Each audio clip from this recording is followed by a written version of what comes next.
Roswell, Alien Interview, Chapter 8, A Lesson in Recent History. Matilda O'Donnell McElroy, personal note. This interview taught me a history lesson I will never read in any textbook written on Earth. The domain has a much different view of events than we do. Official transcript of interview, top secret. Official transcript of the U.S. Army Air Force, Roswell Army Airfield, 509th Bomb Group. Subject, Alien Interview, July 26, 1947, first session. The Domain Expeditionary Force has observed the resurgence in science and culture of the Western world since 1150 A.D. when the remaining remnants of the space fleet of the old empire in this solar system were destroyed. The influence of the remote control hypnosis operation diminished slightly after that time, but still remains largely in force. Apparently a small amount of damage was done to the old world remote mind control operation, which resulted in a small decrease in the power of this mechanism. As a result, some memory of technologies that ISBs already knew before they came to Earth started to be remembered. Thereafter, the oppression of knowledge that is called the Dark Ages in Europe began to diminish after that time. Since then, the knowledge of the basic laws of physics and electricity have revolutionized Earth culture virtually overnight. The ability to remember technology by many of the geniuses in the ISB population of Earth was partially restored, when not so actively suppressed as it was before 1150 A.D. Sir Isaac Newton is one of the best examples of this. In only a few decades, he single-handedly reinvented several major and fundamental scientific and mathematic principles. The men who remembered these sciences already knew them before they were sent to Earth. Ordinarily, no one would ever observe or discover as much about science and mathematics in a single lifetime or even a few hundred lifetimes. These subjects have taken civilians billions and billions of years to create. ISBs on Earth have only just begun to remember small fragments of all the technologies that exist throughout the universe. Theoretically, if the amnesia mechanisms being used against Earth could be broken entirely, ISBs would regain all their memory. Unfortunately, similar advances have not been seen in the humanities, as the ISBs of Earth continue to behave very badly toward each other. This behavior, however, is heavily influenced by the hypnotic commands given to each ISB between lifetimes, and the very unusual combination of inmates on Earth, criminals, perverts, artists, revolutionaries, and geniuses, is the cause of a very restive and tumultuous environment. The purpose of the prison planet is to keep ISBs on Earth forever. Promoting ignorance, superstition, and war between ISBs helps keep the prison population crippled and trapped behind the wall of electronic force screens.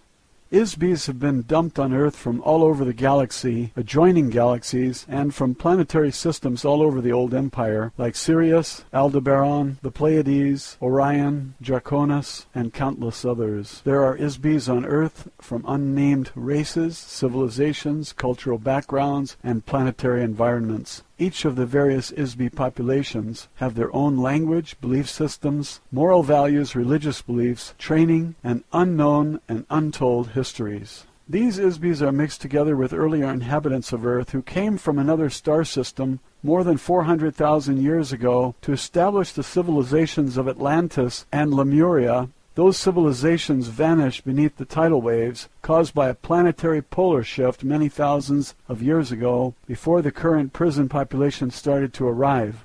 Apparently, the ISBs from those star systems were the source of the original Oriental races of Earth, beginning in Australia. On the other hand, the civilizations set up on Earth by the old empire prison system were very different from the civilization of the old empire itself, which is an electronic space opera, atomic-powered conglomeration of earlier civilizations that were conquered with nuclear weapons and colonized by ISBs from another galaxy.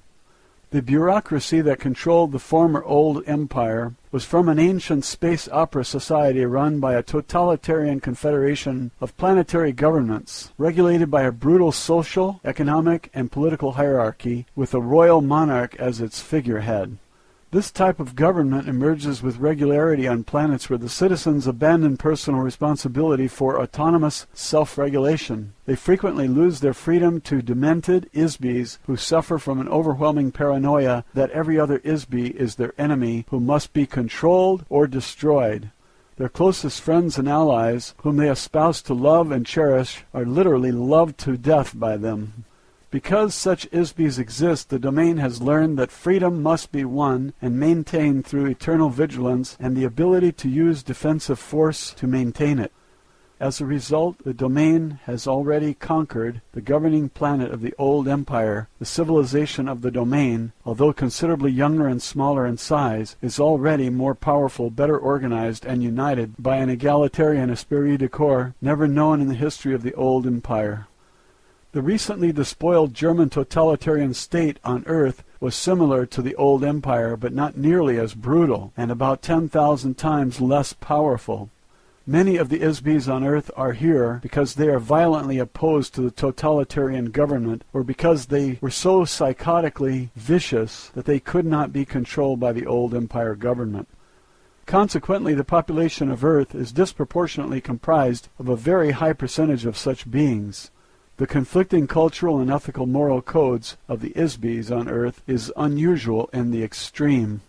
The domain conquest of the central old empire planets was fought with electronic cannon. The citizens of the planet forming the core of government for the old empire are a filthy, degraded, slave society of mindless tax-paying workers who practice cannibalism. Violent automotive racetracks and bloody Roman circus-type entertainments are their only amusements. Regardless of any reasonable justification we may have had for using atomic weapons to vanquish the planets of the old empire, the domain is careful not to ruin the resources of those planets by using weapons of crude radioactive force. The current U.S. civilization is beginning to mimic some of the trappings of that civilization, especially in the design of airplanes, automobiles, ships, trains, and telephones. Likewise, buildings in the cities of Earth are thought to be modern or futuristic if their design resembles the architecture of the old empire. The government of the old empire, before being supplanted by the domain, was comprised of beings who possessed a very craven intelligence, very much like the Axis powers during your recent World War.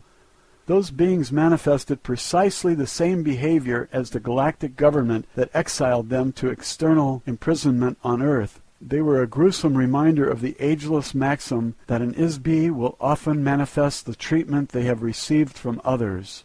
Kindness fosters kindness, cruelty begets cruelty.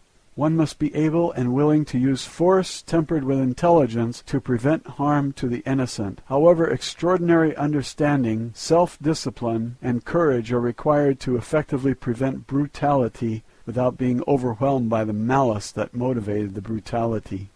Only a demonic, self-serving government would employ a logic or science to conceive that an ultimate solution to any problem is to murder and permanently erase the memory of every artist, genius, skilled manager, and inventor, and cast them into a planetary prison, together with political opponents, killers, thieves, perverts, and disabled beings of an entire galaxy. Once the ISBEs expelled from the old empire arrived on Earth, they were given amnesia and hypnotically tricked into thinking that something else had happened to them. The next step was to implant the ISBEs into biological bodies on Earth. The bodies became the human populations of false civilizations which were designed and installed in the minds of the ISBEs to look completely unlike the old empire. All of the ISBEs of India, Egypt, Babylon, Greece, Rome, and medieval Europe were guided to a pattern and build the cultural elements of these societies based on standard patterns developed by the ISBEs of many earlier similar civilizations on Sun-type 12 Class 7 planets that have existed for trillions of years throughout the universe. In the earliest times, the ISBEs sent to prison Earth lived in India. They gradually spread into Mesopotamia, Egypt, Mesoamerica, Archaea, Greece, Rome, medieval Europe, and to the New World.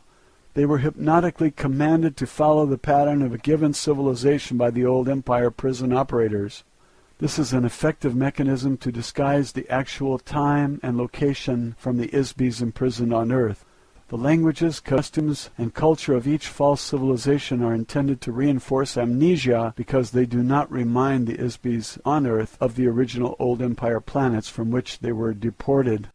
On the very far back track of time, these types of civilizations tended to repeat themselves over and over because the ISBEs who created them became familiar with certain patterns and styles and stayed with them.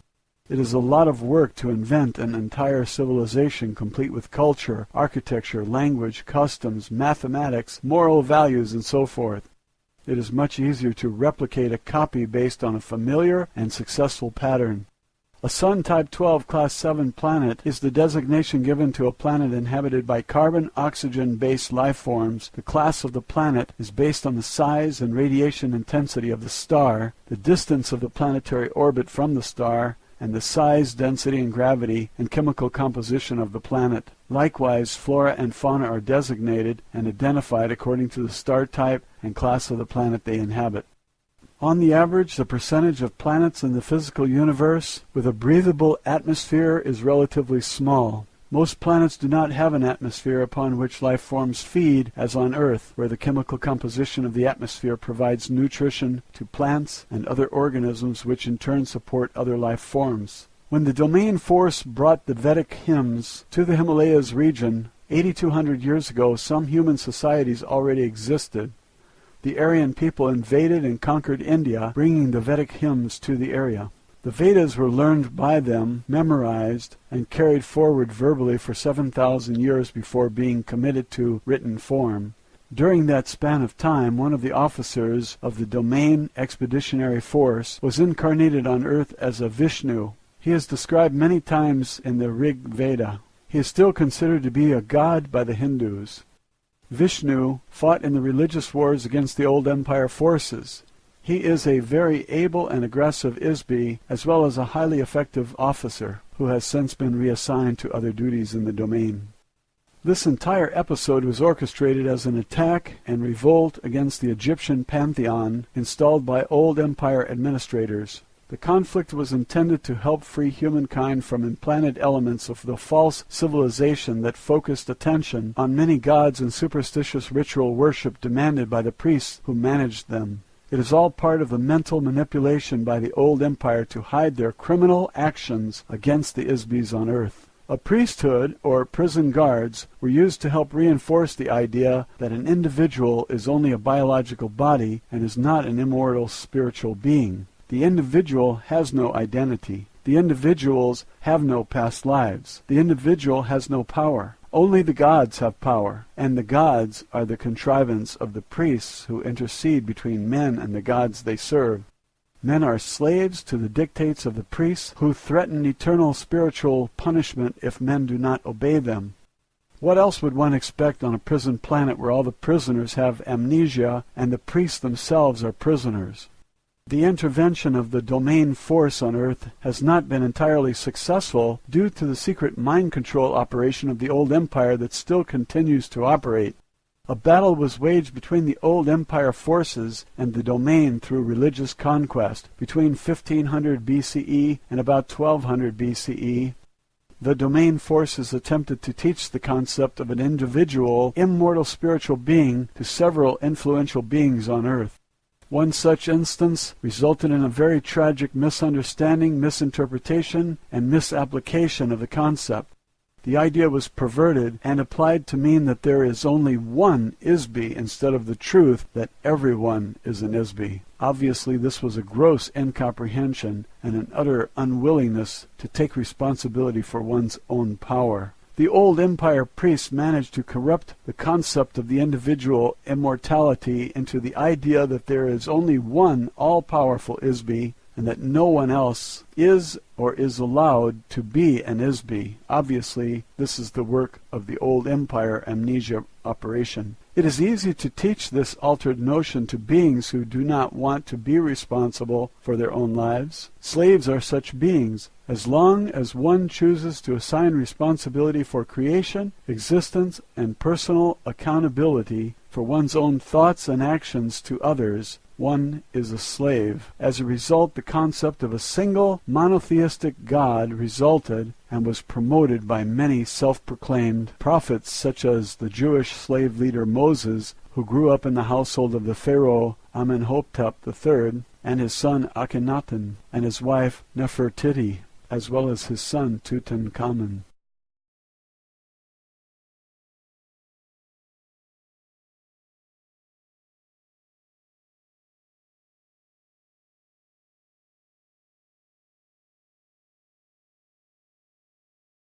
have revolutionized Earth culture virtually overnight.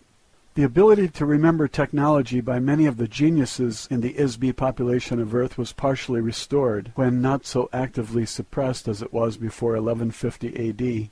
Sir Isaac Newton is one of the best examples of this. The remaining remnants of the space fleet of the old empire in this solar system were destroyed. The influence of the remote control hypnosis operation diminished slightly after that time, but still remains largely in force. Apparently a small amount of damage was done to the old world remote mind control operation, which resulted in a small decrease in the power of this mechanism.